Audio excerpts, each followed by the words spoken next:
gave me COVID. Yeah, you wish. You gave me COVID. Got that shit again. Fucking 2 years in a row for you. Yeah, I'm feeling better now. You're the COVID queen. Down for the weekend. COVID queen. COVID queen. You love ABBA, so that's like perfect for you. That's right. I was dancing. COVID Christmas #2. God. Does it feel the same or does it feel different? What? COVID, your symptoms. Does it feel the same from the first time or no? Yep. I wonder if the third time will feel the same. Let us know. You know what? Last time I was down and out for like 3 days, 4 days. This time I was down and out for the weekend. Today I'm feeling pretty good. So I'm sure the next time I get it, I'll be down to 1 day. I love how you didn't even tell us that you were feeling good. You were quick to tell us your wife wasn't. My brain is not feeling good. You were quick to tell us she wasn't. You left out the fact that you were like sleeping for 3 days. It was only 2. Christmas I was fine. Well, fine-ish. Yeah. I'm fucking doing this thing. Fuck yeah. off. So you guys wanna talk about how our year was? Let's do that. All right. Yes, that sounds like an excellent idea. Thank you, David. Thank you. I want to do an intro. Let's do an intro. Oh. Why didn't we make an intro? Let's do it. Go. Hey, this is Joshua. You are tuned into PBD Horror. This is our year-end episode where we cover everything we did in 2021 and how good it was and how bad it was and how I got COVID for the second Christmas in a row. Are you guys ready? What a fucking gift. COVID queen. Fucking guy. So this is I'm gonna be honest, I didn't realize how many movies came out in 2021 until this list was compiled. Yeah, it's like what the hell is going on? Like we missed a lot, but no, I don't know. We missed a lot, but I'm like kind of surprised because I'm like, wow, I actually saw a good amount of these. Yeah. So I'm feeling pretty okay talking about some of these, but definitely slacked on new movies this year. And Josh, I know you said you saw like 1,000 movies this year. Yeah, I got the list right in front of me. There's 215 movies I watched this year from 2021. Oh my God. I did not go to the theater fucking once. Why do you got to say that with a swear word attached? Because I don't like the mainstream. Although one of my picks is mainstream, so there you go. All right. Why do you swear, but when you text us, you like bleep it out? Yeah, that's such a good question, actually. voice text. When you voice text a swear, it does the stars. Oh my God, I never thought about that. That's not even you actually texting that, because I thought you were just filtering your texts. Have you ever seen me send a text with my fingers? I'm there for like 5 days. I just talk in the thing like, fuck you guys, I'm all set, fuck off, send. And then it comes out with stars. Like right, this episode is not made for kids, apparently. Sorry, Max. Sorry. Max. Let's get into bed, Josh. What? You put Max to bed? No, he stays up later than I do. I'm old. I'm in bed by 8 o'clock. He goes to bed at like 10. All right. Well, let's dig into some of these movies because we got quite the list here. So this will probably take us all night long. Who wants to start off with the first one? I think I'm the only one that's seen that. Did you see Old? I saw Old. Oh, you seen it? All right, good. Yeah, it was interesting. Yeah. All right. Josh, can you give us a 20-minute synopsis of everything that took place in the movie like you normally do? Voice texted. No. Brandon, this is pretty good. Oh yeah, what's that? Coffee. Rebel hard coffee. Nice. Holiday edition. Nice. I have to try that out. Okay, I got what is his name? Blind Joe Beans. All right. He posted that. It was like a mix pack and had like eggnog, peppermint mocha, a bunch of holiday flavors. So I went to like 20 packages. I was trying to find it. Finally did. It's good stuff. So thank you, Blind Joe Beans. Nice. You are a gift. You are a gift. We still need that PVD horror. Awful. Yes. Actually, it's gonna just look like the Grinch, but maybe he can make it more lime greeny. All right. So back to Old. How was this movie? Because I didn't see it. I enjoyed it. I was able to see it in the theaters. I thought it was done really well, and it had a nice twist at the end. Josh, what did you think about it? Because like I want to hear what you think of an M. Night Shyamalan movie.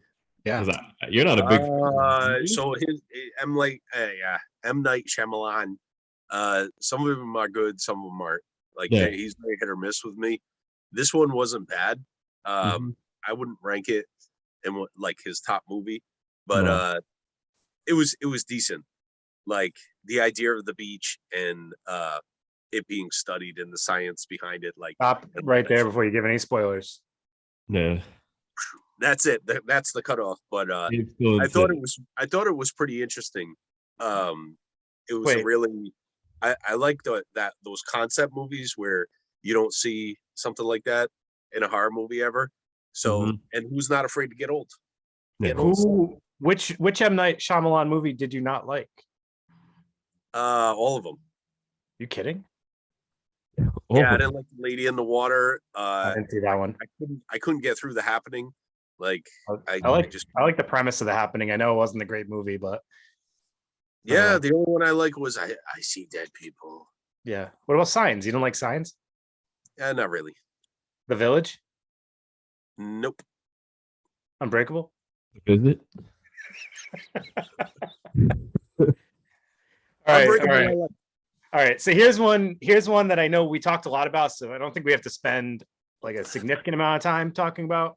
But this was a really big, like much talked about film this year, Malignant. Yep. So I know, Josh, you saw this as well finally? No. Right, I didn't think you're like, yeah, you're shaking your head like you did. So I'm like, oh, he's with us here. Yeah. So Brandon, I know you and I had a pretty extensive conversation about this in a previous episode. So I don't know if you have much you want to say. I would say I definitely, enjoyed it, and it was something different. So that was cool. What would you say, Brandon?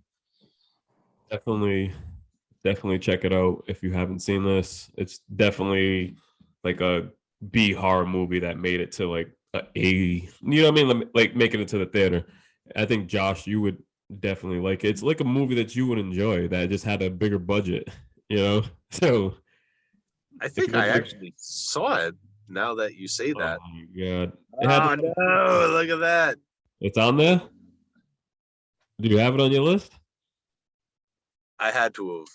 Or are you just having issues from COVID over there? What are you doing? I'm looking it up. My computer's spinning. I did see this. Sure. And this was fucked up. You guys were absolutely right. I did enjoy this. I told this you. was the one with the fucking girl with the personality thing, and yeah, okay. Yeah, this one was pretty good. Gosh, I want to like cut your hair and check and see if you have a face in the back of your head. Like that. You have something definitely going on, like this lady. Yeah, you definitely have a few weird things about you. I don't know. Thanks, guys. Josh, did you see our next movie, Josh? Wrong Turn? Yes. Wow. Yeah. That we talked about this on a prior episode. You guys talked about Malignant so much, I looked it up and watched it, and it was pretty decent. And then you talked about Wrong Turn, and I watched it. I think I talked about it with you guys actually because there was a lot of like Norwegian stuff kind of in it, and old school Norwegian, but not really like. And then it just kind of lost the plot for me. So, cool. But everybody likes the end. So the end was very cool. Very nice. All right. Like a lot. Yeah, so I was surprised by that film because they had gone to that mainstream point with the series, with the franchise. I liked more of the cheesy stuff and for the kills, but I'm happy that they kind of put themselves in with a different audience trying to get back on that mainstream light, but it is what it is. Maybe one day we'll get back to the cheese with Wrong Turn. I'm sure we will. Ah, man. So this next film is Resident Evil Welcome to Raccoon City. I was able to check that out in the theater on the day it came out. They had like a exclusive release. I think it came out on a Tuesday, so it was kind of weird. But you guys fans of the Resident Evil series at all? Like, cuz I know we talked about it before. Yeah. I'd never seen one of the movies. No. I like the first one. I didn't really like the first one. But I'm a big fan of the video games, and so when I watch those films, I would always say, look, these films have nothing to do with the video game. It just kind of just was a cash grab, and they were just trying to just go ahead and market it as it's a zombie game, a zombie movie. Let's just put this together. And so I was definitely surprised by Resident Evil Welcome to Raccoon City because they were able to take the story from the game, and bring it to life and kind of give the fans of the series what they kind of wanted over the last few years, because we never got that, So, and when I actually finished the movie, I ended up getting back into the video games and going to play them back again, So I was like, oh man. So it really motivated me to sit there and start playing the games again. So I ended up beating like the two newest ones like in the same day. I was just like, oh man, I'm just going hardcore on this shit. So I was definitely surprised with the way they did that film. So if you're a fan of Resident Evil, definitely check it out. Sounds like this movie had a really positive impact in your life. It did. And it helped you move on to great things. Dude, I grew up on those games, man. And so I was just like, I remember what came on like 96. That was like the first game on PlayStation that came out. And my older brother was playing. And I'm like, yo, what the fuck is this? And it was just like weird because it was just like, it was like the first mainstream like horror game for a game system, And so just like, oh man, I was definitely into it. And so like kind of looking back and doing the research on it, George Romero was supposed to direct the first movie. Imagine. And that all fell through. But he ended up doing like one of the commercials for one of the video games. So that's cool. Why do they call it Raccoon City? Is it filled with raccoons? Yeah, definitely lots of raccoons. No, that's just one of the cities that they just used in it. So nothing crazy. I don't think anything like that stands out. It's is Raccoon City right next to the Umbrella Factory? The Umbrella, yeah. So, are you trying to be a funny guy? What are you doing? Umbrella is a thing in Resident Evil, so yeah, and I know, but I'm just sitting there saying, like, what's with these questions? Would you play? Just trying to get my bearings here. Watch the movie. All right. You can tell that made an impact on your life. Look at the people you're hanging out with, Brandon. The Umbrella Factory is underground, buddy. Oh, okay. So yeah, it sounds like Resident Evil is one we need to check out, Josh. It's a funny story about that. I tried to check it out like 5 times, and I kept getting a bootleg version. So it would start, and then all of a sudden words would go through the screen. Like, if you wish to gamble, go to casino dot whatever, blah, blah, blah. And then it would completely cover the screen and it would go away. And then it would just fade right back in and cover the whole screen. And I was like, ah! I got through like 5 seconds. And that's when you got COVID. I was getting ready to say that. And then I went like this to the back of my head and the other person came out. I'll show you Raccoon City. Raccoon City. Got COVID at Raccoon City. Awesome. The T virus to save you. All right. Well, the next one we want to highlight is, I think, probably the two of my favorite films of the year. So that is Candyman. And I know, Brandon, you saw this. Josh, you are refusing to watch it because you're a prick. No, I watched it. Wait, you watched it? When? Yeah. When? I don't fucking know. Did you guys look at the list I sent in the Google? Oh, I don't look at your stuff. Yeah, no. Dude, COVID looking at your stuff. Yeah, I stay 6 feet away from anything that you produce.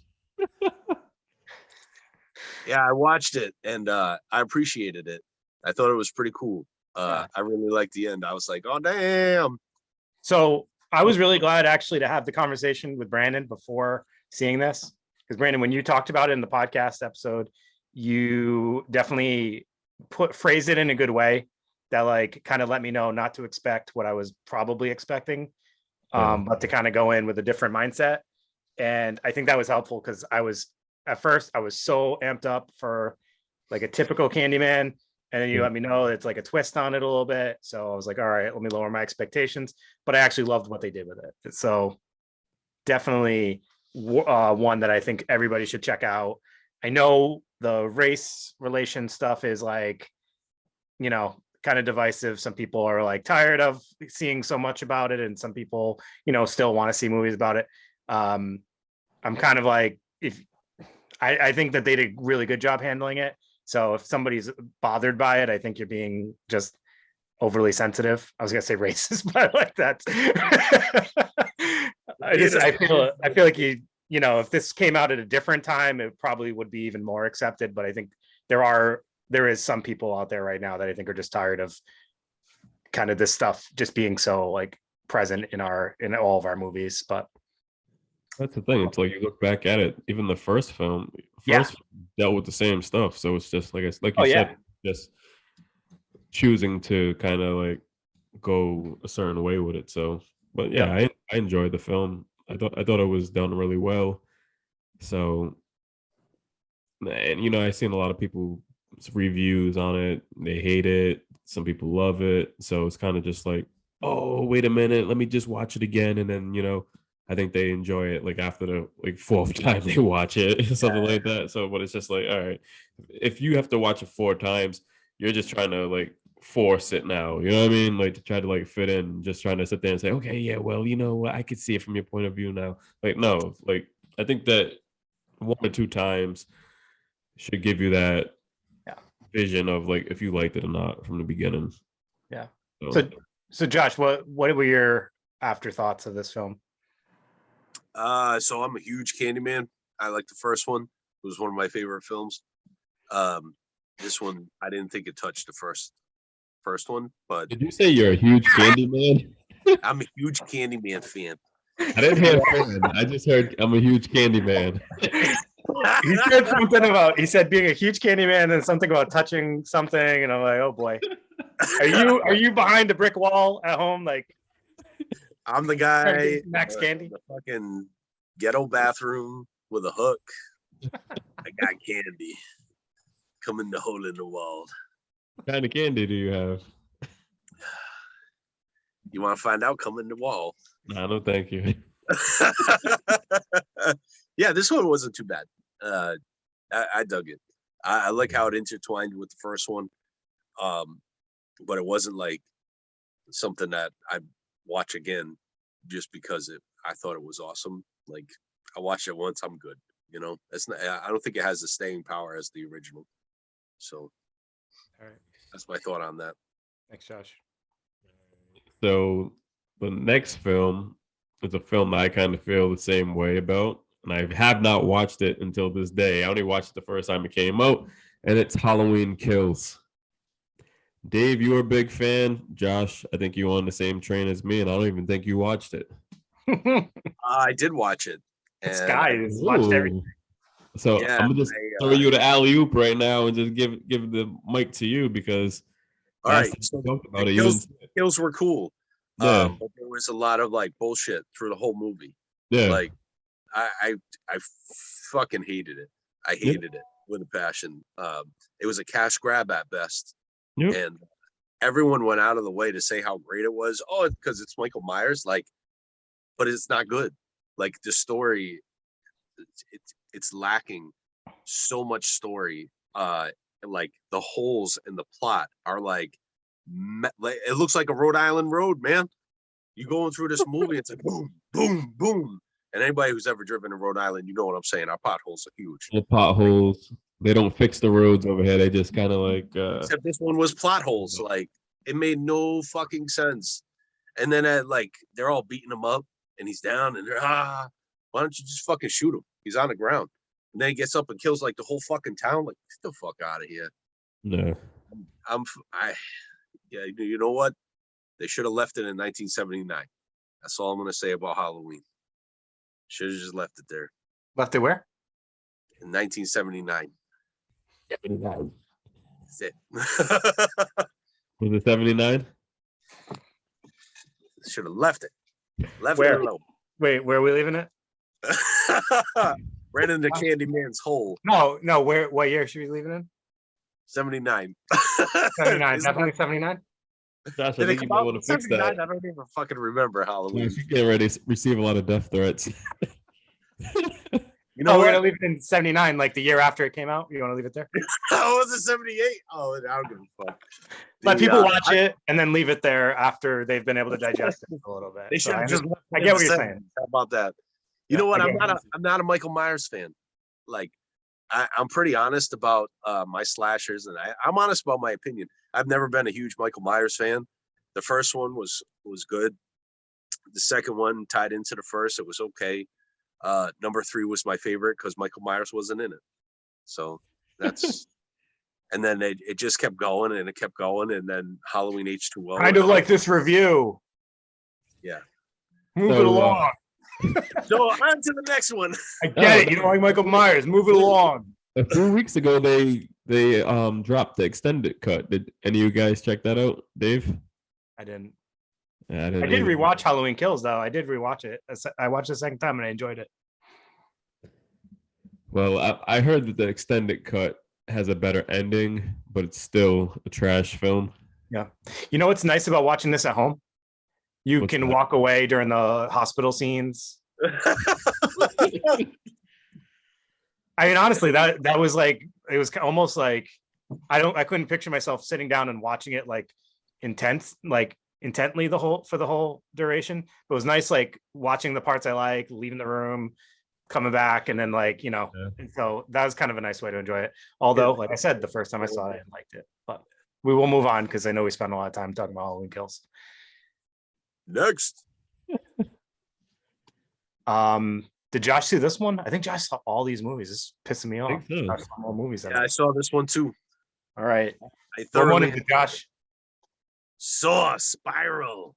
Yeah. The Book of Saw, man. I liked it. It was a new twist. It was something different.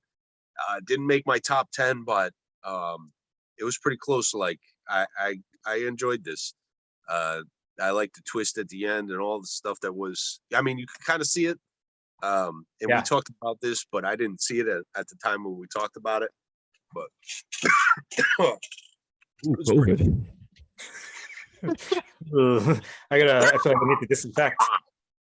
Oh man. Hand sanitizer in my eyes. Don't make me laugh. Oh God. You right over there? I hope you're all right, man. I gotta take a break. All right. So, Brandon, did you like Saw Spiral? Yeah, I seen it in the theater, and I was telling you guys as soon as I finished it, I was like, all right, I like this one, because I always bust your balls about being a big fan about that of the series and how I only like the first two. But like we talked on the podcast before, it definitely was something like a breath of fresh air to this series. And I'm definitely looking forward to whatever they come out next because I like the way that it kind of ended. But I know we both talked about not liking the new puppet. I think You liked it. I liked it. I was saying, like, I hope they do a different one. If they have like different killers, each Yeah. one, I hope that they come out with a different puppet for like whoever the killer is. I thought that would be a cool idea. I hope Yeah. that Trick or Treat Studios comes out with like puppet replica or something. That'd be cool. Josh, I feel like COVID's mad that you were making fun of Michael Myers. Yeah. Halloween Kills. Oh man. So, Ryan.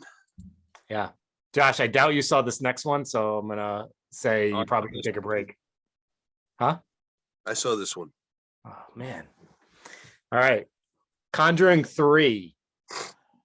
Did we talk about Conjuring 3 on an episode? I think I can't remember. I'm not sure. Okay. Well, So let's move I on. feel like I don't know if you guys liked it or not. I liked it. I think we talked about it on text, Brandon. All right. Yeah, you liked it. I liked it. Josh, thumbs up. Yeah, it was okay. Okay, it was okay from Josh. Yeah, like So- with the twist at the end. Did you get it like right away? Did you know that it was gonna go that way? I think so. I can't remember what the twist was at this point, but I don't remember being totally. Yeah. Oh yeah. Now I remember because yeah. I knew I think so. the thing was I knew the father was up to something. I knew he was up to something, but then when it all flipped, I was like, all right, okay. Yeah. No. I like the fact that they're kind of like loosely based on true stories, and obviously, they're like glorified for Hollywood and stuff like that. But it's kind of cool to know that like they're connecting these stories to some real cases that they worked on or whatever. Even if they're changing a ton of stuff along the way. I didn't see part 2 of Conjuring, and I kind of don't have interest in seeing it because I started watching like the first 5 minutes and I was like, eh. Yeah. But I liked this one, so Yeah, this one's definitely better than the second one. Like the same vibe from like I watched half of it when it first came out, and I was just like, it's not for me. Yep. Then I ended up finishing it with the kids one day, and I was just like, it's nothing great, From the first one, like a follow up from the first one, it's not that great, but the third one it's definitely better. Now, this one, I know some people didn't like this one. And I wonder if that's just because there's been too many James Wan films or Conjuring universe films, I should say. And maybe people are just tired of it because other than that, I can't really see too many reasons why people hated it. But who knows? I think it's just a played out series, to be honest with you. And they, that's why Malignant was like I think that's why people like jumped at that opportunity because it's like, oh, something new from somebody we know is good. Yeah. All right, so we all agree Conjuring was a good film. Yeah, good film. Watch it. Not my favorite film of the year for sure, but oh no, hell no. Yeah, I didn't see the next one. I'm getting water. All right, so the next film is Last Night in Soho. I thought it was a great film. I was able to go check it out at the theaters, but I didn't finish the ending, and I heard that the end part has like a really good twist to it. So I want to finish that, but I'm really not in the mood to pay $19.99 to rent this film right now. I feel like in a week it's going to be on Redbox and probably elsewhere. So, but that's the way I've been like, because when I seen it in the theater, I'm like, all right, because I had like an emergency and had to leave, and so I was sitting there thinking like, damn, let me just keep waiting for this film so I can rent it for like $3.99 on iTunes or something.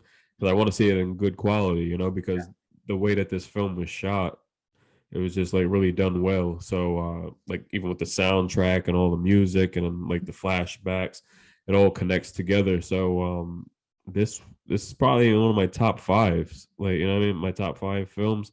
So when it's available to rent, I think you should definitely check it out.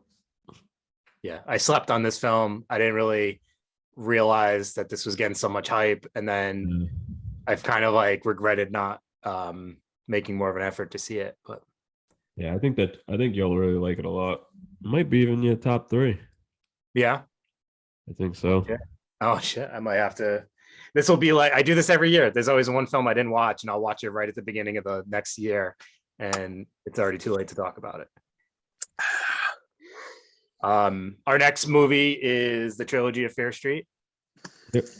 We did a pretty extensive review of these movies, I feel like, in one of our previous episodes. Josh is giving some weird thumbs, like a thumbs up type thing, but it's like up and down, and I'm not sure what that means exactly. I think that's the movie uses on the ladies. So I think he likes it. What was that? Yeah, that was handshake. You're saying good movie? Yeah, they were okay. Right. Was that SOS for good movie? Yeah. So I think we all agreed the first one everyone liked. Yep. Second one was meh. Yeah, Greg? I thought it would be better because it's kind of had that vibe of what we all love. And then I think we were split on the last one because I know I really loved the last one. Josh, I think you liked the last one. Yeah. You were so, and Brandon, I don't Yeah. think you liked the last one as much.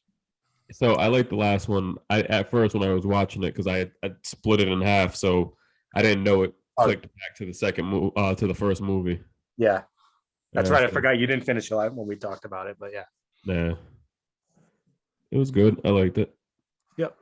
So I'm pretty sure everyone who's listening to this probably has seen all the Fear Street movies because they were so popular. But if you haven't, give it a watch.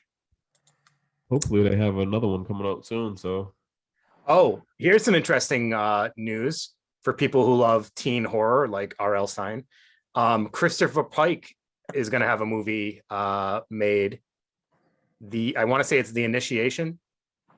You guys know Christopher Pike, right? Kind of like Yeah, R.L. he's a writer. I got a lot of his books. Yep. So I was reading that I think they're adapting. I think it's The Initiation. I could be wrong, but they're adapting that, so that should be coming out next year or some point. worth checking out. Yeah. Okay. What's next? All right. So the next film was one of the Netflix specials. Yeah, Army of the Dead. At that time, I think me and Josh were only one that watched it. Did you watch it yet, Dave? Nah, I don't think I'm gonna check it out. Yeah. Yeah. So basically, Not really worth it. yeah, it's a really long film. Was it like two hours and like 45 minutes? Yeah. It was decent, but like I said before, like I don't think that I could sit there and watch that film again. It's too long. So Yeah. They made a spin-off movie about it, but it's not even horror. It's like a bank robber movie. Yeah, because I think each character is gonna have like their own little spin-off movie. So like to kind of see the backstory of like each character. That's so stupid. Yeah, it's like he was probably like filming the movie and he had all this shit in there and he's like, wait, what do you mean? I can't put all this in there? I'll make spin-offs then. So I mean, it's genius if people really like the original movie. yeah, And they can all off. It's like Marvel, you know, how they create the universe. But if it's just a movie that nobody really gives a shit about, then these are all movies people aren't going to watch. I think a lot of people liked it. You know, I think it's kind of like a split decision. It's like I think the time kind of crams everything and kind of like loses a lot of people. But I think the story was like it was cool. You know what I mean? The ideas of everything was cool, but a lot of CGI shit. Yeah. And so that first weekend, that's all I saw was posts about that movie. Yeah. It wasn't bad, but like I said, like it was a movie, it was a film that probably probably took me like 2 watches to kind of like complete it, you know, because I had to like break it up. The movie's too long and just kind of just sit down and watch it. So here's why we're not the greatest horror hosts. A lot of times I'll see like everybody posting about a movie and that will make me not want to watch it. Whereas we're probably supposed to watch it because everybody's talking about it so we can give our opinions. But I'm like, nah. Let's not do give it to you. Yeah, I got to be honest. Most mainstream Hollywood stuff that's what everyone tends to talk about and watch and post about, and I don't really like a lot of mainstream shit. So, and this is a prime example of it. I didn't like it. No, sir, I didn't like it. How's it? Yeah. Okay. Next film. You know, another film all three of us saw. No, you didn't see it, Josh. I think he's seen it. He's seen it. What film is that? A Quiet Place Part 2. Didn't that come out in 2020? Nope. Did it come out this year? No, it came out. Yeah, it came out this year. We talked about it a few months ago on the podcast. This was the one with the girl with the hearing aid. And I was saying how like it can't get wet. Like they're not supposed to get wet. Oh yeah, that's right. So Brandon and I really enjoyed this film. Josh, did you see it? I can't remember.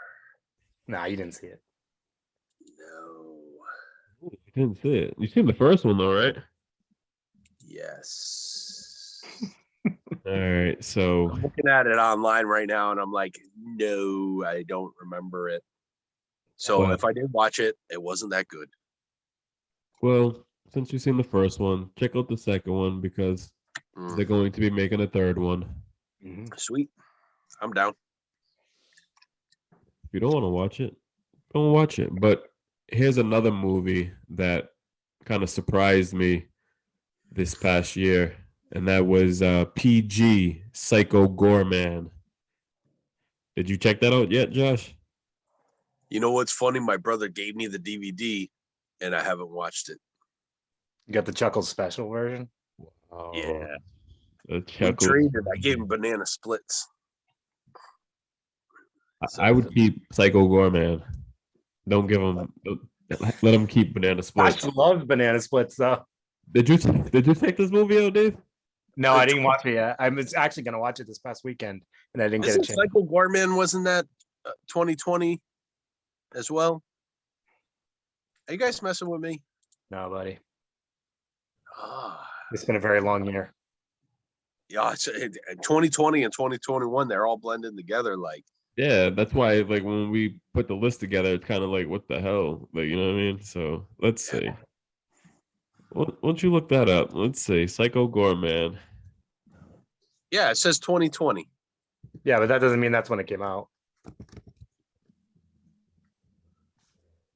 Hold on.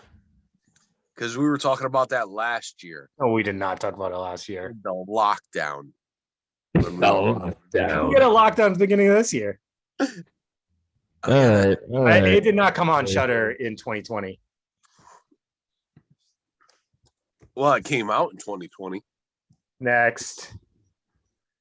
We'll move on. Release date. You know what?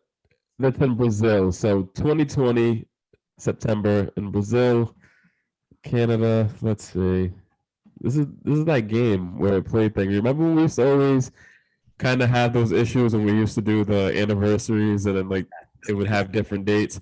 So open weekend, US and Canada, January 24th, 2021, Joshua. And it, so and it didn't come out on Shudder until May 20th of 2021. So don't play with me. Yeah. Josh, you're trying to make us second guess ourselves. So here's another movie, Josh, just for the record, that did come out in 2020, but it wasn't released to us till 2021, I believe. And it is up there with Candyman as being my top 2 favorite movies of the year. That is Saint Maud. Yep. And Brandon, you said right off the bat that this was probably going to be one of my new favorite movies. And you definitely know my taste because I watched this and I was like, I loved every second of it. The ending is crazy. Yeah, if you love these like artistic, like the art house horrors, you're gonna love this. If you love religious horror, you're gonna love it. Yeah, the character development part was awesome. Just watching a character like slowly unravel. There was just so many good parts to it. I wanted to talk about this film, and I don't think I did in the podcast at all. But I really, really do recommend it. There's going to be a ton of people who don't like it because they're going to find it boring. It's not for everyone, but like I said, if you love movies like The Witch and Hereditary, all those like Ari Aster movies and stuff, you're going to like this kind of movie. And Josh is like, I am not going to like this movie. I don't like it and I don't want to see it. Hey, I don't know if I like it until I see it. It wasn't bad. It was not bad at all. I give it the thumbs up. So It's super short. It's quick. It's a quick movie. yeah. All right. So check it out, Josh. So this next film released on Shudder this year. It's one of our favorite franchises from a lot of independent directors that kind of put a little compilation together, anthology films. So this is from VHS 94. Dave, you have not seen it yet? I haven't seen it, but that is, like you said, it's like my favorite franchise. I love the premise of those films, so I'm excited to watch it. Just haven't got a chance yet. This film kind of gives you that vibe from the first two, so because I know we agreed on, what is it, the third film wasn't that great. Yeah. You like the second one? I did. All right. I think I even like the wait, what was the third one? Was there a third one? I think the third one was viral, I think, and that's when the police chase and everything was kind of going. Yeah. That was even that, like I still liked it, but it was like not as good as the first one is obviously amazing. Best one. Yeah. First one hands down still, but there's a lot of people that are, talking about this VHS 94 being better than the first one, but I still feel as though that the first one's better, but this one is kind of close, A lot of creative short films inside this, jam-packed into this. Like the first time I watched it, I was sitting there like, what the hell is this? But then it was like when I finished it, I was just like, that this was actually good, So I was just like, and there's a few that I had watched again. So there's a big one. I think it's the first one. So it's Ratma. Would you guys check that out? Let me know what you think. Even the last one too. It's I think the creativity of a lot of the people to like do like short films and kind of just like have this idea in a short amount of time, because I think like each film probably was like 10 to 15, like 15 minutes or something like that, 20 minutes. So I think that, I think a lot of people are getting better handling like a short amount of time to like get every point across. So we'll see. Let me know what you guys think. Josh, you still with us, buddy? I'm falling asleep. I was thinking about a short film idea I had about this weird bearded guy that's it's in our bathrooms, and he's in like a hole in the wall, and he gets COVID every Christmas. Story of my life. It'd be a great movie. Yeah. He lures kids with candy and gets COVID every Christmas. Fuck you guys. COVID Candyman. Go with your next pick, dude. Go with your next pick. Oh, Josh, you're the best. Slumber Party Massacre 2021. Yeah. I didn't see this one. You into it? No, not this one. Yeah, it was a made-for-TV film. I think Sci-Fi Network had that. Yep. Sci-Fi. We talked about it on the podcast. Yeah, I was surprised. Yeah, definitely worth checking out. Different take on it. Definitely, they do a lot of play on the fact that the first film was so like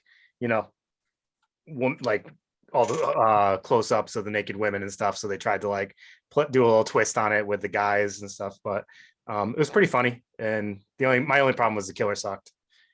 But couldn't stand him.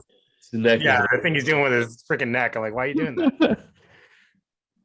Yeah, I was surprised, and I like the way that they added in some little nods to the second film, and that was around the time when we had did the screening for Slumber Party Massacre 2, and then kind of like seeing all that go through. So I enjoyed it. Yeah, I'm gonna check it out. The next movie, brand, is yours. I have not seen this one. All right. So this year, I think it was around Halloween, Paramount Plus had released Paranormal Activity, one of the new series, Next of Kin. To me, I lost interest in this series over the years.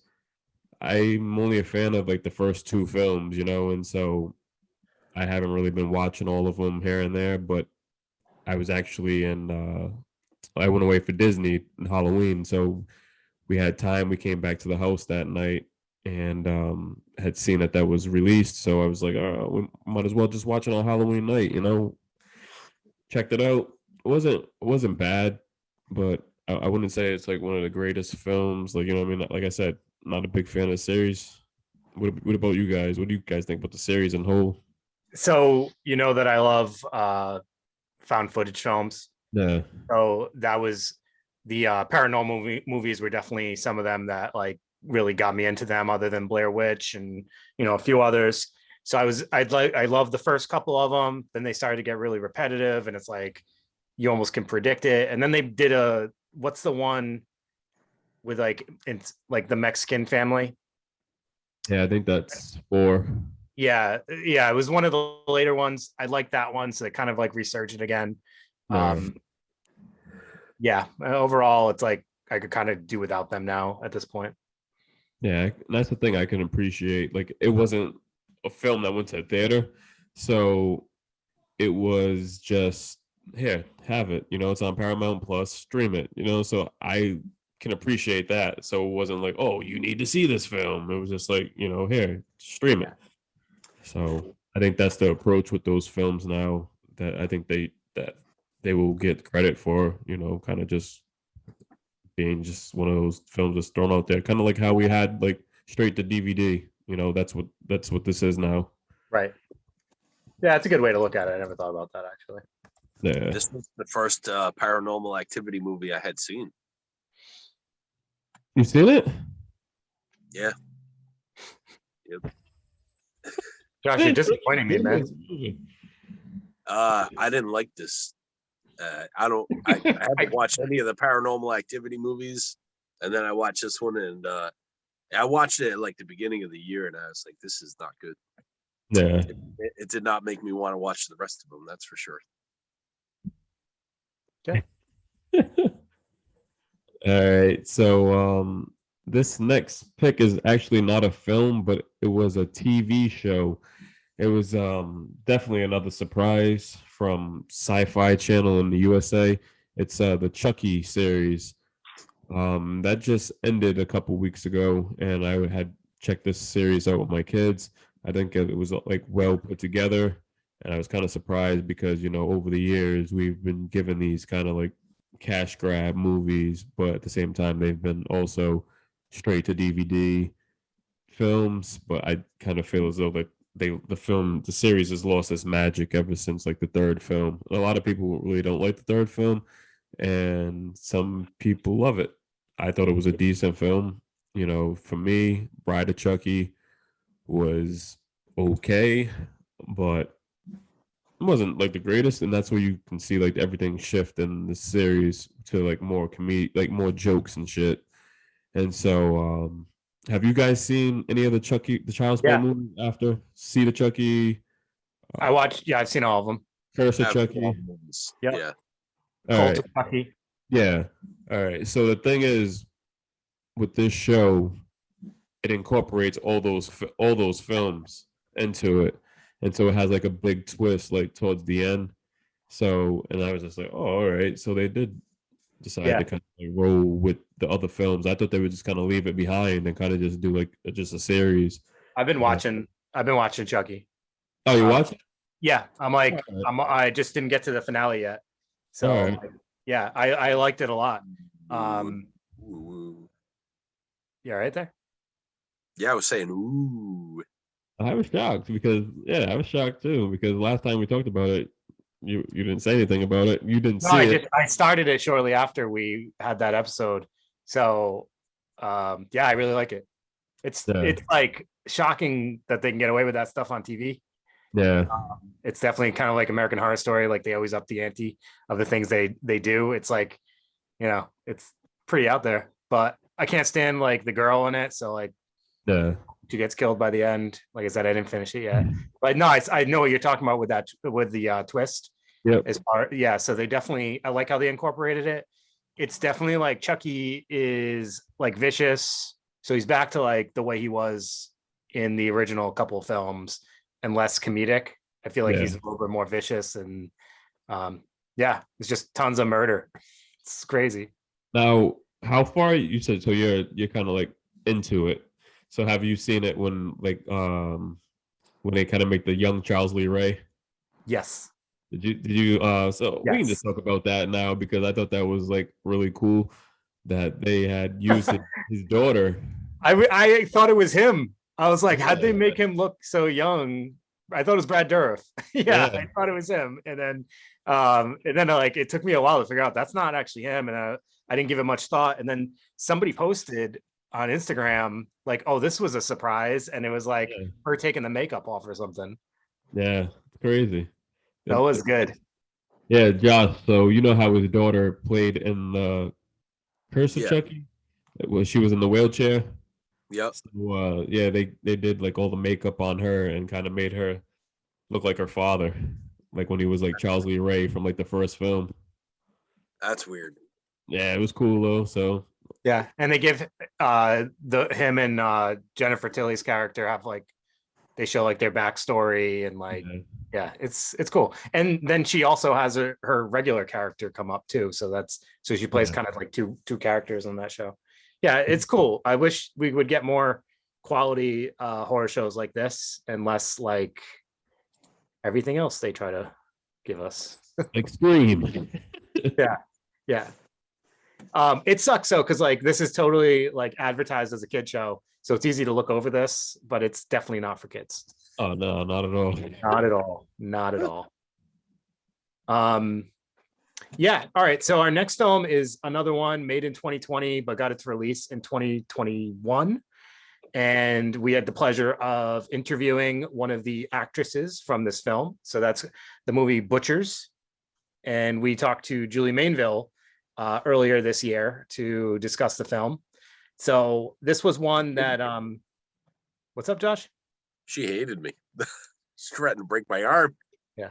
Yeah, because you get your vaccine. Look at you, sick. No, I'm fucking with you. I don't care. So anyway, she did hate you, Josh. Yes. Well, she lives up in that communist Canada over there. Like, all right, Josh, enough, buddy. I was like, we just lost Settle down all over there. Just because you're mad you got COVID and she doesn't.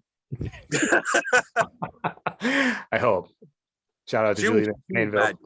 She was cool. That was a good interview. Yeah, that was great. And she's great. I'm just kidding. Canada's not communist. Thank you for clearing that up. They just believe in healthcare. Only North Korea. Oh boy. All right. So anyways, Butchers was a good film. We raved about the ending, which I hope everybody gets a chance to watch.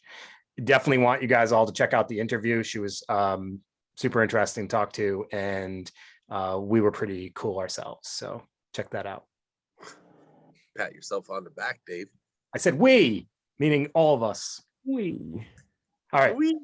Anyways, next film. Probably me, only one to see it, I'm assuming. Josh, have you seen Forever Purge? Yes. Oh, okay. Me and Josh saw Forever Purge. Cool. Josh, what'd you think of Forever Purge? It was like two movies in one. The Ranch could have been one movie, and then In the City was like the second half of the movie, and that was like totally the same movie, but it could have been two separate movies. It was just lots of guns and blah blah blah. This didn't really do it for me. The story was like too simple, and it just I lost interest in the characters. I lost interest in the plot, and I pretty much lost interest in the film. So, Josh, I think you just broke Dave's heart because he was just telling me before this that this was probably his number one movie ever. Sorry, Dave. Oh no, not my number one movie, but I definitely liked it. But to me, this movie kind of falls into like the Saw category, where there's a formula. I kind of like I'm okay with the formula. It's like those movies, the comfort movies.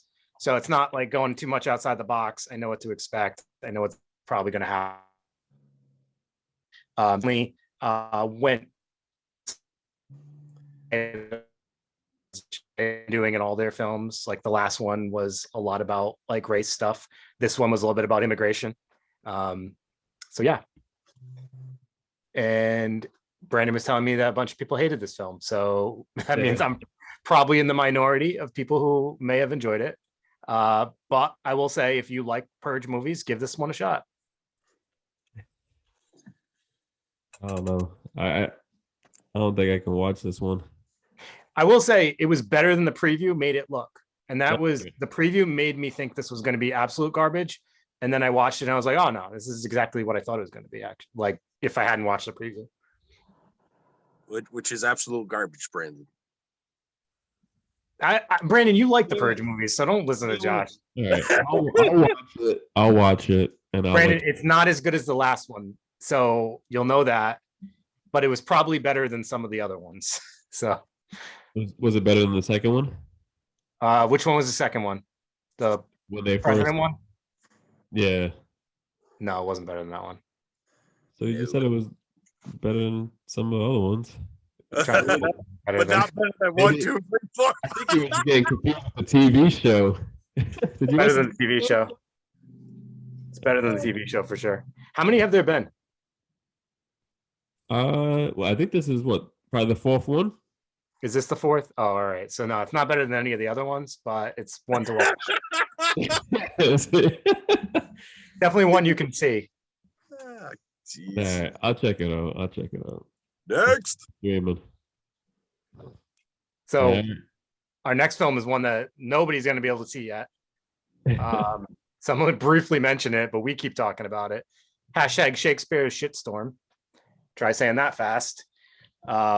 So we all got a chance to watch it. You guys won't be able to see it, so sucks for everybody else. But Check out our review on it. yeah. Well, you say So this- hashtag before Shakespeare because I think Lloyd will kill you. yes, It's not Yeah, just Shakespeare. It's hashtag Shakespeare shitstorm. because trying to really target that millennial group with the hashtags. Yep. Yeah, we did a whole review of this episode, a whole review episode. Check that out. Hopefully you guys can see this pretty soon. Not sure exactly when they're going to start putting this out in theaters, but should be coming within the next few months, I believe. But just definitely check it out. It's a great trauma film.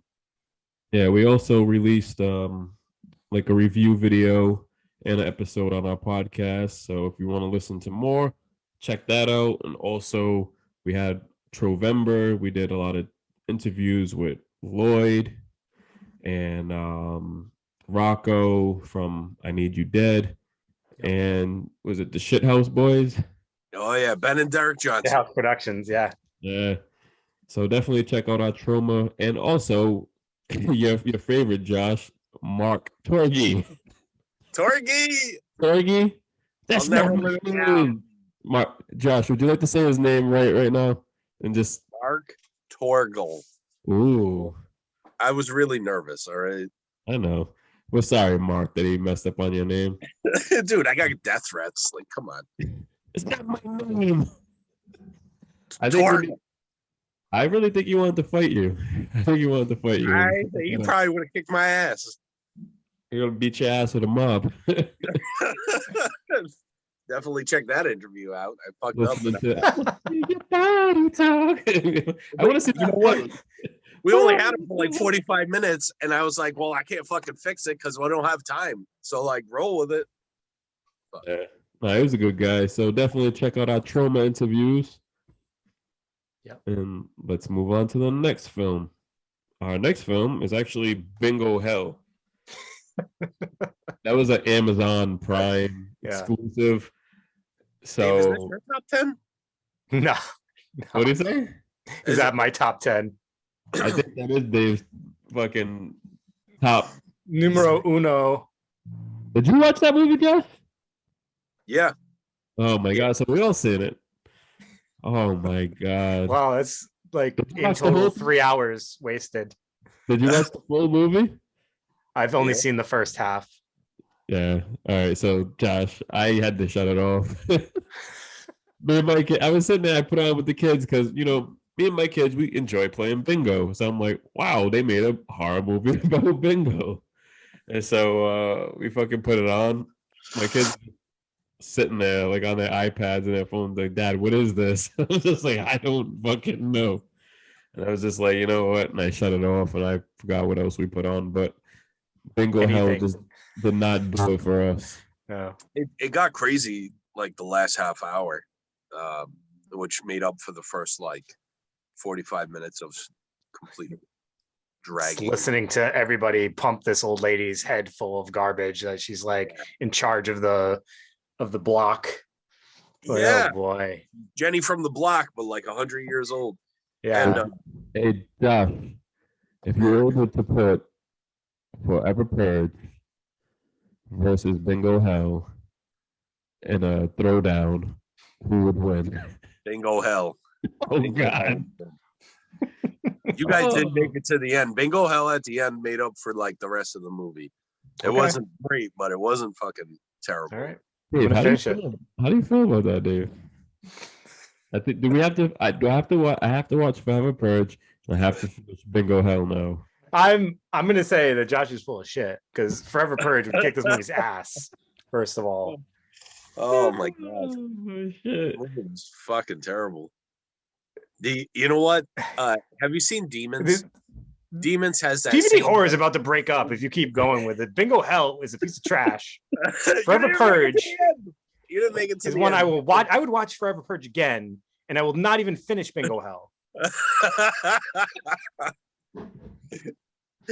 Oh man. Oh man, it's so good. Not as good as the first 5, but it's good. The first 5, yeah. I got to look back because it might have been better than one of them. I'm not sure. Yeah, so I thought we were doing 10 and 10 here. So I just wrote down my 10 movies that came out this year that I really liked. Not the 250 that you saw. Yeah. There was a lot that I really liked, but I'm going with Willy's Wonderland. Now, hold on. Wait a minute. Now you talk about us saying 2020 films. 2021. Are you sure this is a 2021 film? No. Willy's Wonderland came out in 2021. Think so? I think so. Let me look it up. Let's prove you wrong. I don't think so, Josh. Because I remember when this came out and I was just like, oh man, this fucking movie. And of course you loved it.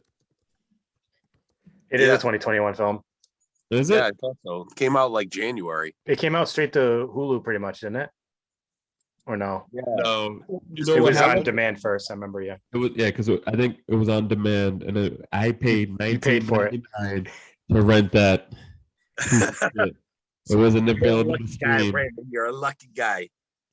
You know what it was? I think that it released like right on that, like you said, like right in December, like it was on that line in January, but it was $19.99 because it gave you that option to like see it before it streamed. That's how much it cost. You paid $19.99? Yes. Oh. To rent it for 48 hours. 48 hours. Because you told him it was good. Yeah, it was good. It was good. You could buy it for $19.99. Not at that time because it was being pushed like it was kind of like Mandy, you know, and so it had that whole vibe to it. Where it was like, oh yeah, he just finished Mandy. This is gonna be one of the great films. It sounds like Creepy Josh. Oh yeah. Come on, man.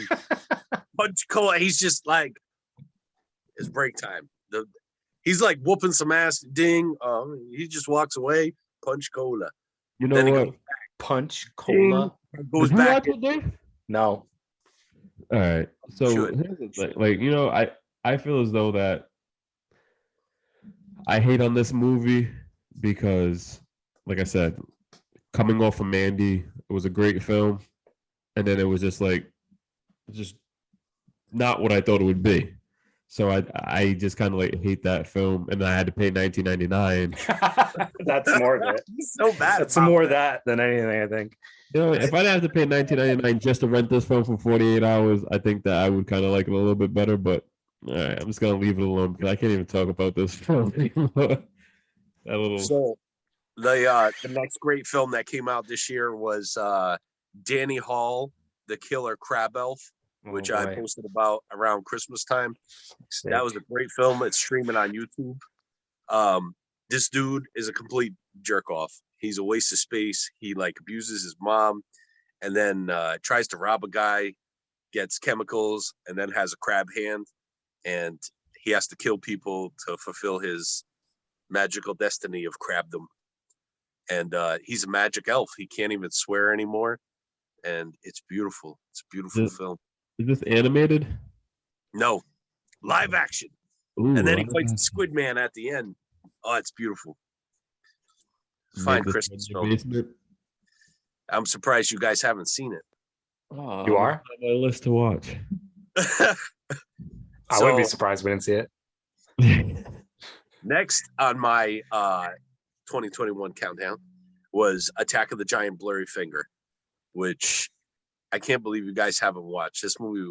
It was an artistic film. It came out in January, so it's like one of the first films I watched this year, and I absolutely loved it.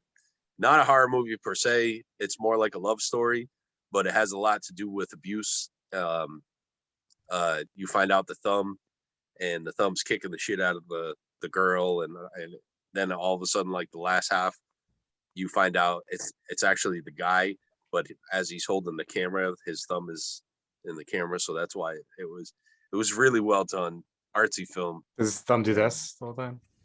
Yeah. Hey, I'm looking at your list right now, and it's missing probably like one of the best films of 2021. Slacks. Why isn't that on there? Slacks came out in 2020. Was it 2020? Yeah. I feel as though my countdown last year, Brandon. no. I feel as though that Willy's Wonderland and Slacks came out around the same time. What? No. Slacks. Turn it up. 2020 film, but when did it get released? 2020. I'm telling you guys. Have it on your review from September of last 2020. September. I can't stand that Josh has been right so many times tonight. How? Sometimes I know what I'm talking about. But why is Slacks more relevant than Willy's Wonderland in my head right now? Because I think Slacks was better. You know You why? hate Slacks too, though. 1999 to I have watch. to pay for Slacks. That's why. Yeah, it was free. It was a free stream at least. Willy's Wonderland paid $19.99 for the rent in your head. All right, you know what? Let's get back to your next film. Sorry, I cut you off. Josh, why don't you pick like 2 or 3 more to do here? Because this is Come on, guys. this is such an extensive list. We at least shared all the other ones. Divide and Conquer is one of my favorites from this year. Okay. We did a review on that, and of course, we talked to Mark Torgel about it, so that was pretty cool. So interesting and cool news about Divide and Conquer is people, we've been kind of promoting it. We did a review episode, like Josh said. This is going to be available to stream, I think, New Year's Eve or New Year's Day on the Troma app. So if you guys get the Troma app, you can watch this movie and see exactly all the crazy shenanigans that we mentioned in our reviews. Definitely check that out. Great movie. Yeah. That Troma app is pretty awesome, I gotta say too. So if people are considering getting it, just do it. It's cheap, and there's so much stuff on there. Like I go on there all the time just to see like new movies they added, and then end up finding some old ones that I didn't even realize were on the Troma catalog and stuff like that. So Yeah, and I can see still on a recently viewed thing, Josh is still watching Asian horror porn. Dude, I watch so much shit on that thing. Like, yeah, you do. messed up. Anyway, Sharks of the Corn. How about that one? But Oh, wait a minute. Who is the director of this film again? Because I remember that shit made me and Dave laugh. Oh yeah. Oh, no, so that's obviously not the real director's name. Yeah, no. But Stephen King. Stephen Kang. That's right. It was Stephen Kang, directed by Stephen Kang. Stephen Kang, Sharks of the Corn. Dude, this was awesome. I love these movies like this. Josh, Sharks will run around the corn maze and shit. you don't have Eve's Beach Fantasy on your list. Eve's Beach Fantasy, it's on the Troma app. That one that you must have watched. That was yours, Dave. I didn't watch that shit. I didn't watch that. It was me.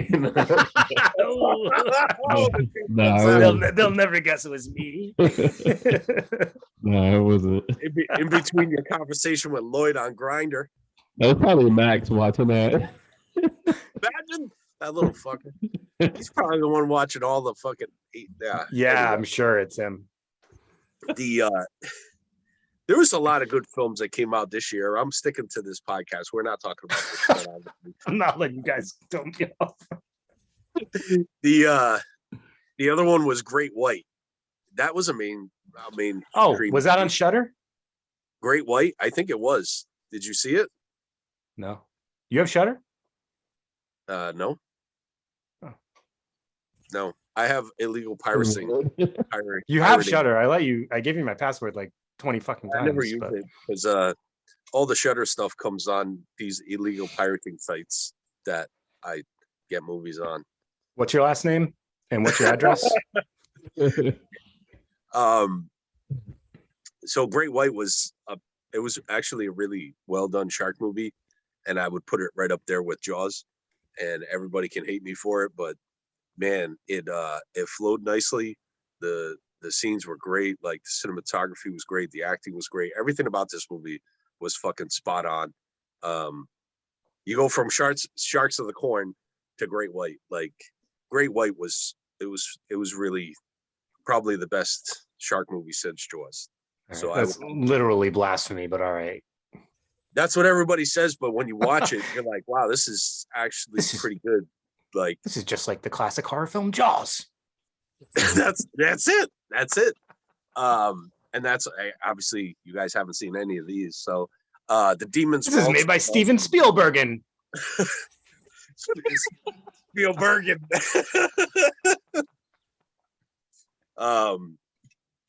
The Demons Waltz, I posted about it. I think I talked about it on the podcast one time earlier this year. That was about the demon that lives in TikTok. So when kids start doing their TikTok your dance, movies suck. What? Dude, that movie was great. He converted you to a lot of his fucking movies, Dave. Dave, you've seen a lot of his fucking movies. I know I have to, and it's like these are terrible, and I'm like ashamed of it, but I have. You know what? Oh my god! How about the Demon in TikTok? All right, go on. Blood Red Sky, that was on Netflix. About the woman who takes her son on the plane, and she's a vampire, and the plane gets hijacked. Okay. And she fucking starts slaughtering everybody. All right, I'm here for it. You didn't see that one either. Proceed. It's okay. Sounds good.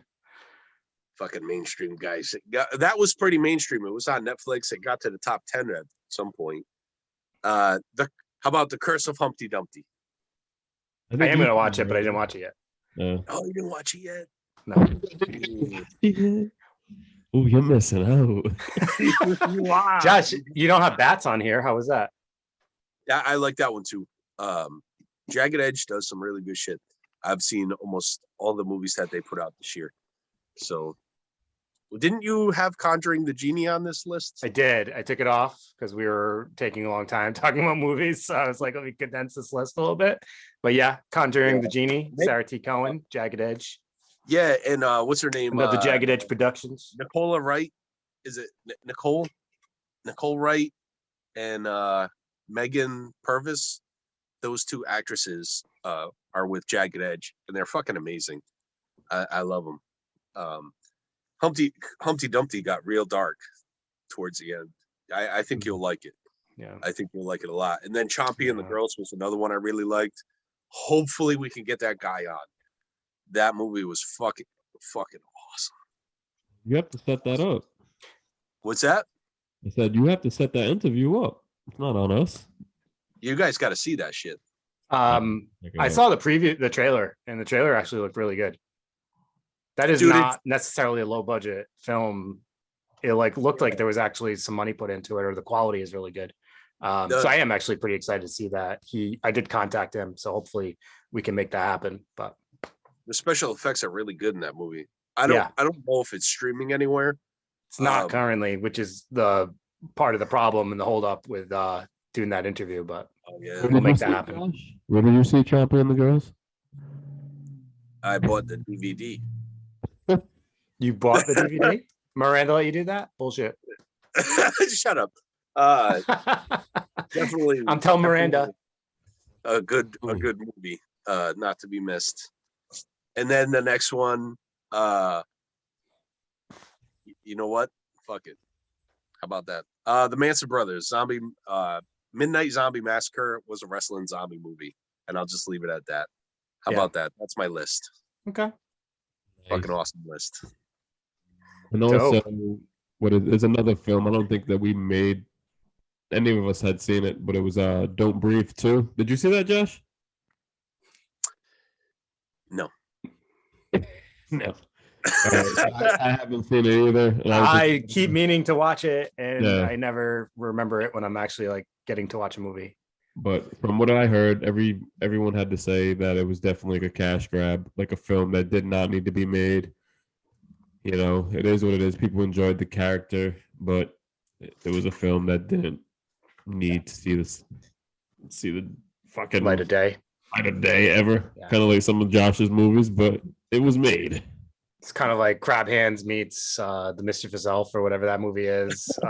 It's Fucking the Great White and the Blood Red Sky.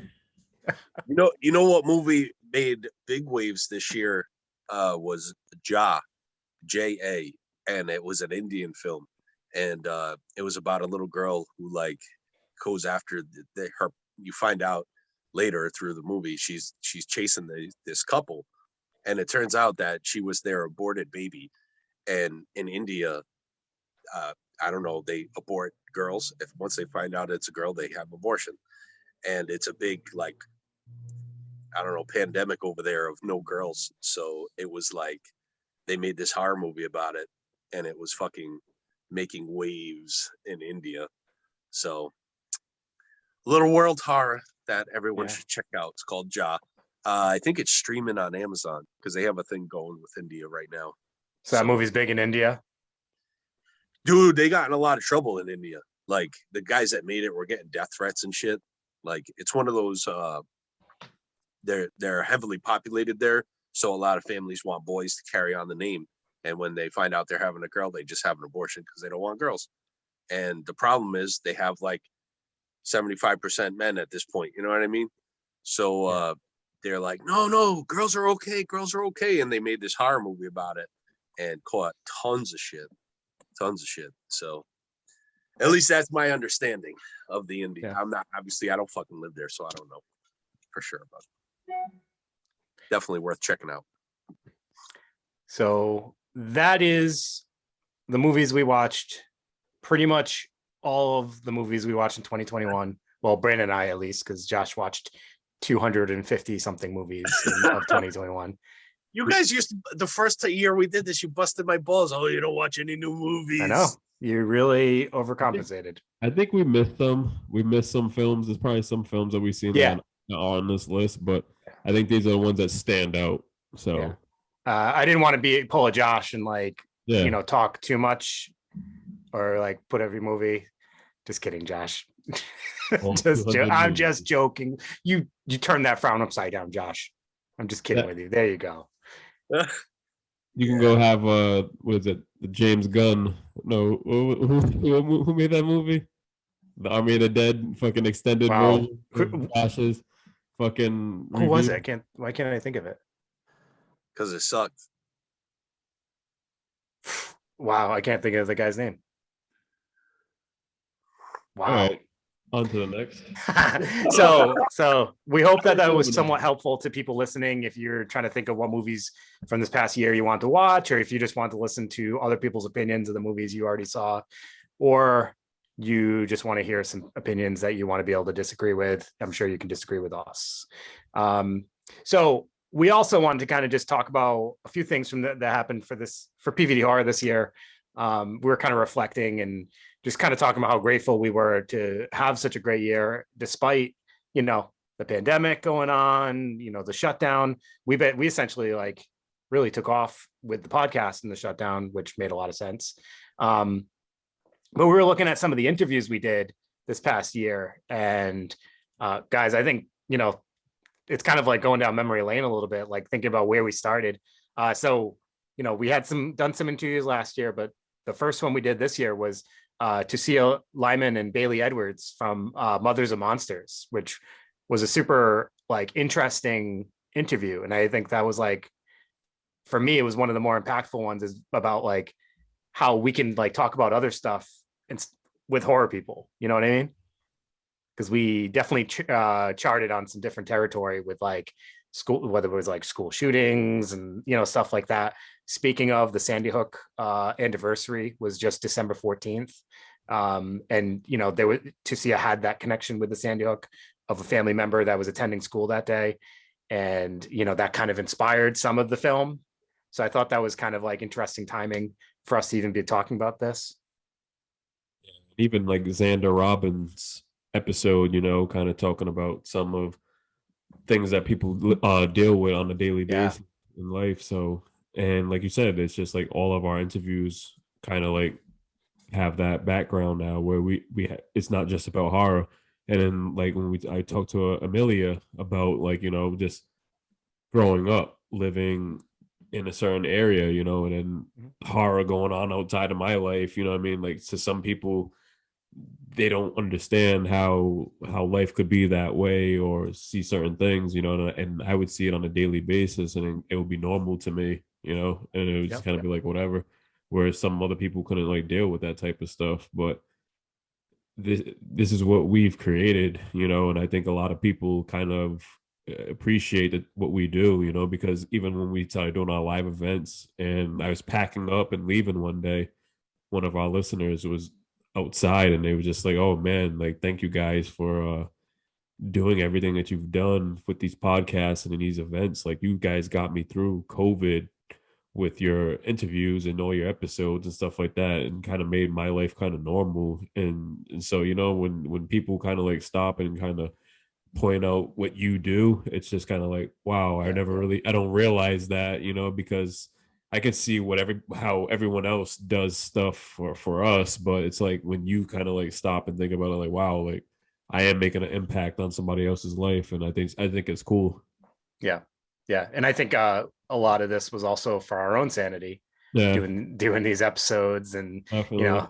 Sometimes like it was a little bit of even the struggle sometimes for us to get together, even if we're just doing it over Zoom, because we had stress going on with everything, especially during the shutdown and stuff. But when we would get on here, it's like, I don't know, felt good. It was like, let's focus on something else for a little bit. And I've really enjoyed all that. And I look back and I'm like, I think, a couple months ago, we were kind of saying how like we've always tried to just do things our own way and not follow the leader or follow a certain type of pattern. And like we interview who we want and when we want, not when we want, but like, like timing wise, like it doesn't have to be just because this person did this like specific thing. It's like, no, I want to talk to somebody because I think their shit's interesting. Like Xander Robin, his movie was not new. But I watched that. I was like, you guys got to check this out. We all kind of agreed. It was like just something so interesting and we hadn't seen before. So that felt important. Josh, you've definitely, recommended us doing the author interviews.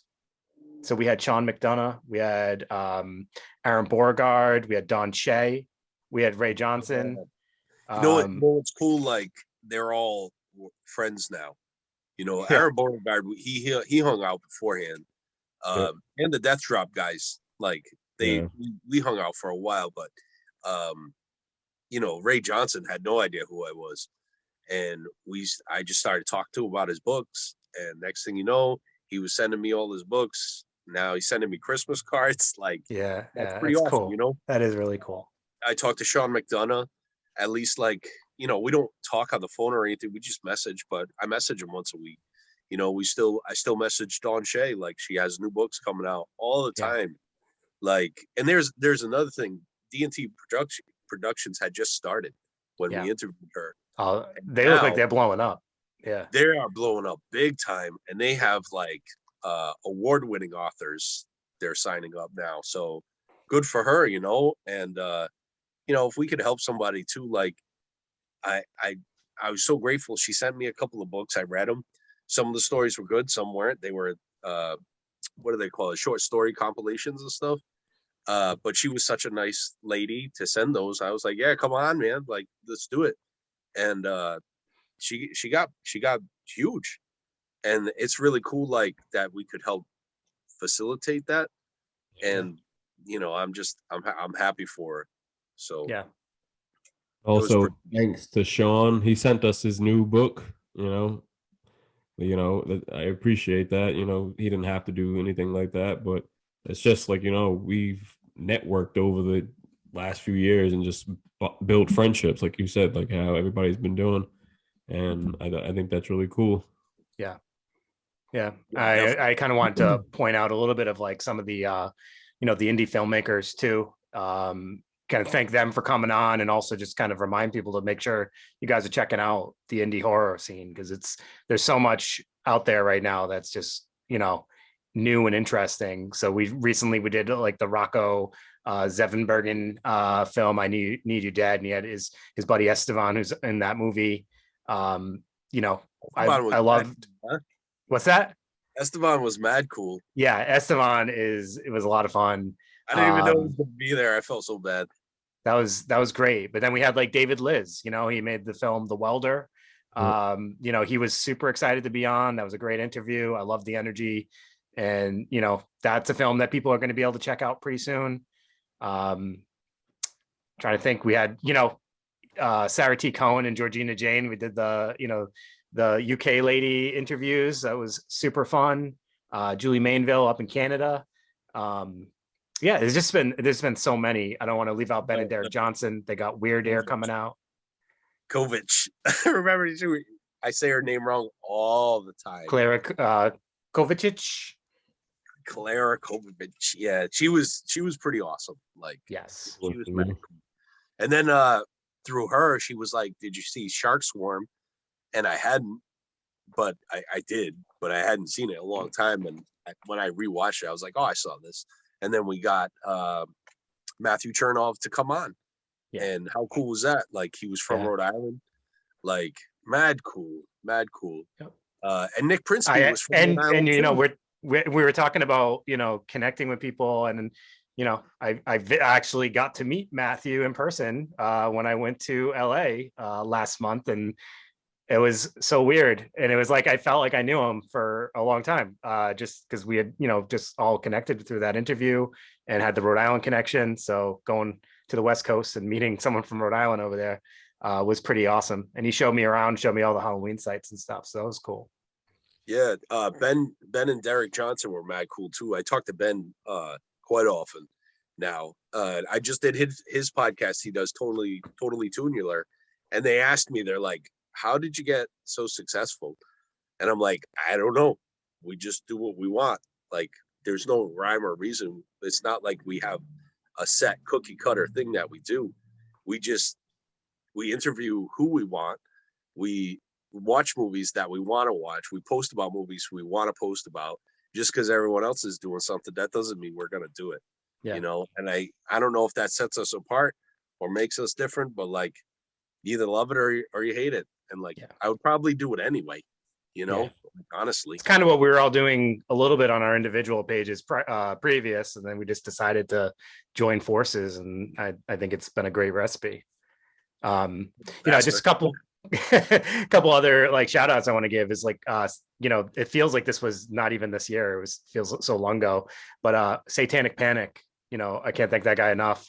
We had a great interview with him that we did early in the year, but he donated his music to us to use in our season 1 and part of season 2 episodes, and forever grateful for that, because that was definitely set a great musical tone. And the later episodes have all been with DJ Crypt Kicker, which I feel like was a nice like transition from the music Satanic Panic brought, and then going into a little bit of a hip hop, and who knows what we'll be able to utilize in the future. But I love the music of our episodes. So not to like brag too much, but I think we've been so lucky to connect with people who make great music. So that's the thing too. Like, even playing back an episode and listening to it, it's because it's like I don't even know what song you're gonna throw on next, because it's like sometimes when it's like watching like a show, you're like all right, like say Full House, and it has like those songs, or Fresh Prince or something like that. It's like one of those songs like you're used to singing, and now every time we turn on an episode, it's like a different song, and just like, oh shit, and it's like a different mood, and it goes with the vibe of the episode we have. So it's just like it stands out. It's something different. So the latest episode, the Mark Torgel one, I was really pleased with the music that I was able to put in the beginning of that. So I hope you guys enjoyed that one. We also had people that weren't like horror fans on, like Diane Franklin. She didn't even like horror movies. She just was in a couple of roles. You know what I mean? I guess Mark Soper is kind of the same, right? Yeah, and we got his first ever podcast appearance. So that's super, super fucking dope. You know, and we were worried like that it wouldn't go well, and I think it went really well. Super nice guy. Yeah. I hope he starts doing conventions. Like I'm glad he planted the seed. You know, it will work out for him. Yeah, I'd love to see him at a convention. He'd probably make so much bank at a convention. You know, got cranberry sauce. That was but he have to stand there with the machete like all fucking day. Yeah. So and then also the Death Drop guys, you know, it's like we look back at everything and it's like, oh man, we should have had them on sooner, you know what I mean? Like in the first season or something like that when it first came up. But I think that the way everything worked out for those guys and the timing and everything, like it was good, you know, because it was like we was able to do their movie event, because that was something we always wanted to do, was even when we were at Revival, to kind of like show their film, because you know when they were there they would work on the films at our movie nights and stuff and like edit and then like come in and talk every month with us. And so it all worked out, you know, once the film was complete, it kind of was all set, they got it distributed and they got a DVD, and then we was able to do the pop-up and they were able to kind of like sell merch, and then we had the movie night, and then we had the podcast.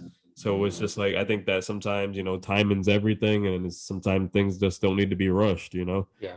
And so it all worked out for those guys, and I was happy that, you know, and also we have a video episode on YouTube, you know, now think of that, like back in the past, we would have never had a video episode of that. Exactly. So, and everybody gets to see the whole group. Yeah. So I'm just happy that all worked out for those guys, and they're working on their new film, Saint Drago. So we're supposed to be extras in that. We got to make sure we hit them up. Yeah, we got to hit them up. I think we're sleeping on this. Yeah, we missed one of the filming days, I think, but we have to be plenty more. Oh yeah, they assured me. I wanted to also point out another Rhode Island connection that we'd interviewed a while back, and I've been seeing his stuff popping up a lot more now. John Campo Piano, his movie Snapper, it seems to be hitting all the circuits. I keep seeing it popping up at different, you know, festivals and stuff like that. So really happy for him. He's definitely like a horror historian, and you know, super interesting guy, just got so much knowledge of these films, and you know, he makes really interesting deep dive documentaries, and they definitely are worth checking out. So him, and then I know Josh, you mentioned it, I kind of talked over you earlier, but Nick Principe, can't forget about Nick Principe, another Rhode Island native, and that was a fun episode. He's a funny dude, and and that was honestly, that was one of the turning moments for me. I was like, wow, we're interviewing freaking yeah, it was Chrome Skull. I was like, I didn't think we were going to get that. And then, you know, putting that together and finding out he's from Rhode Island, that was just weird, weird coincidence. And it's funny. It's funny how we start and we're like, we were nervous to ask people. And then like, you know, John just happens to be local, and Capiano was like, hey, I'll come on. And we were like, oh, okay, cool. Thanks, man. Yeah. And then like, here we are at the end of the year, and we're like, yeah, Lloyd Kaufman just hit us up, and you know, we had him on, and it like it's run of the mill now. You know what I mean? Like it's so weird when you think about it. It's very awesome. Trust me, though, we're still very humbled by it. Like it is like, it takes everything in me not to drop everything I'm doing and to text you guys and be like, you'll never guess who just told me that they'd want to be on. like sometimes I'll be at work and I'll be doing something and I just happen to like get a second to check the email, like, holy crap. And then I like find a reason, like an excuse to like go text you guys. So definitely still very humbled and like bewildered, I guess. I don't know if that's the appropriate word, but it's very weird. How are you feeling right now? Because we've got a big email the other day. I'm not gonna even get my hopes up until it's confirmed and happens, because I am like beyond excited about like I don't even want to tell myself it's happening until it happens, because I'll be very disappointed. But yeah, we got a big one coming up, guys. Sweet. Last one I want to just say, just because we just named almost all of them, I don't want to leave anyone out, but Peter Anthony also making big waves right now. His F13 Roseblood F13 fan film just is now considered, I found it today, to be the highest rated F13 film on IMDb, I believe it was, fan film or franchise. So that's pretty impressive. So congrats to him. What's that? You said fan film franchise or just the franchise? Fan film or franchise film. It's the highest rating for a Friday the 13th film. It's got like a 7.5 rating on IMDb. Oh, okay. So that's fancy. The man knows how to market. The man knows how to connect. I cannot ever take that away from him. He is, very, he's going to get it. If he wants it, he's going to go get it. So I really admire that about, anybody that can just be like that. So, my hat's off to him. So congrats on that. And also thank you to everybody who either listens. Thank you to everybody who comes to our live events. If you ever come to a live event, just a word of warning, I never leave my house. And when I do, my COVID ass runs up to every single person and thanks them for coming. And I talk to them for hours about absolutely nothing and breathe my COVID all over you. Oh boy. So he doesn't actually do that, and we do get tested. No, I don't actually do that. He has to get tested for work. So yeah, that is a poor tasting joke. Yeah, what's wrong with you? The guy said it. No, he does. I was busting your balls because you do go and talk to everybody and bother them during the movie. And Brandon and I stand off in a corner somewhere. Don't bother anyone. Every you know what? It's so cool though. Like really to see people show up for an event that you're putting on. Yeah. You know what I mean? And like it's so like humbling that these people come out to see the movie that you're presenting under your thing. Like, and I'm just, I just want to thank everybody because like, we have to charge because we have to pay for the movie rights and all this other stuff. And, we do raffles for nonprofits and people donate stuff to the raffles. And that's awesome. That's super cool. And then we try to raise as much money for our nonprofit. And then, but like people show up for that stuff and they show up to support us. And I can't tell you how cool that is, Yeah. And from a guy who like, I have kids, so I hardly ever get out and I'm old. Like I don't hang out at bars. I don't drink. I don't really party anymore. So it's really humbling and it's really cool to see everybody. So I do thank everyone and I appreciate it. I think it's awesome too. Sometimes at our events, we have some people that come in by themselves and it by the time they leave, they're sitting with a group of people, like friends with people, and then like it's like family, and then like people just come monthly and we're just all hanging out, and then just talking about horror, things that we love. And so it's just like, if you ever feel as though that, hey, I can't go to this event because I have no one to go with, just know that it's like a family thing, and it's like all you have to do is just come to our table, and then like we'll just point you in the direction of someone that's kind of just like you, or you have any questions, because sometimes like some guy just had like one of the last event we did for Silent Night, Deadly Night. He's like, dude, I heard about this event yesterday and I had to come. He goes, I just drove down here. I live in Connecticut. I'm like, oh man. I'm like, for real? He goes, yeah, because we don't have this type of stuff down there. We don't have this type of things going on. And so it's just like, you guys, I love you guys. I'm like, oh, cool. And he goes, yeah, I listen to your podcast too. I'm like, oh man, so it's just like when you step back and really look at it, everything that we're doing, it's crazy. So and I just love that we've also built like this really all-inclusive and diverse group of people and followers that come. I think it really like stood out with the Death Drop gorgeous event we did. There were some people that came out that were like, definitely felt like, oh wow, this is a safe place for me to be. And like maybe they weren't sure how it was going to be when they came in, but like when they saw what was going on and they were like, this is comfortable. And I just love that anybody can come and feel comfortable and welcomed. And there was a guy there that he came to our very first event, and then I didn't see him. And then he showed up at the Death Drop one, and he was all dressed up because he had to go to work shortly after. But he was like, I had to check this out. And he stayed as long as he could. And he goes, I'm definitely going to be at the next one. This is amazing. I'm loving everything you guys doing. He bought a bunch of shirts. He went over to the Death Drop table, bought the DVD, poster, a bunch of stuff, went to his job in Boston. And then he came back out for the Silent Night, Deadly Night and was wearing an ugly sweater. So I'm like, we built a fan that day, and I love it. But that's the kind of stuff that, like, I love that we were able to do that. I would have been really upset if we built an entire community that all looked the same.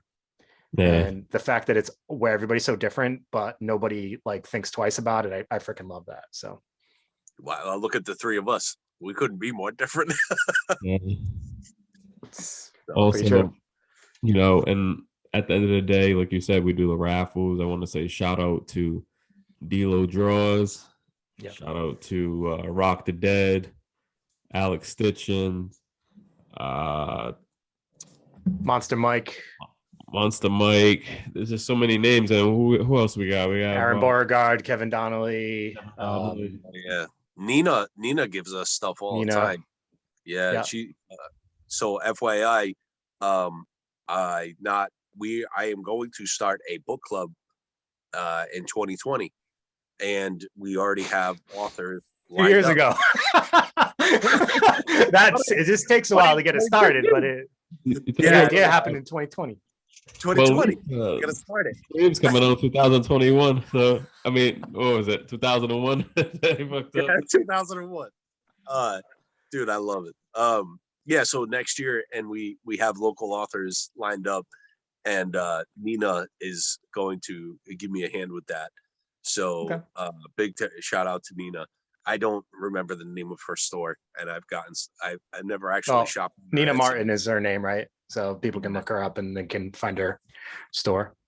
She's donated a few things over the years. I think she's doing a giveaway on the PVD Horror Network right now, right? Oh, yeah. Cool. Yes. Thank you for saying that, Josh. So I hope people have already connected with the PVD Horror Network, but if you haven't, we have another social media page up, and that one is basically just going to hyper focus on promoting local stores, vendors, artists, whether it's filmmakers, authors, all sorts of stuff. So you're not going to see posts about movies. That's going to stay on our main PVD Horror page. This one is all going to be about extending the community and promoting the community. So if you are a vendor, an artist, you have a store, and you want to be promoted, and you feel like our network is, going to be helpful to you, hit us up on the PVD Horror Network page, and we will help you promote. So it's just a way of us continuing to do what we've been trying to do this whole time, build a bigger community, bring people together, and just make a community that we would want to be part of. So also, upcoming in 2022, we'll be starting up a Patreon at some point with some exclusive content, maybe some podcast spinoffs. I don't know. We've talked about that a little bit. I'm kind of hoping to make something happen, but definitely some more videos that maybe you don't have access to now.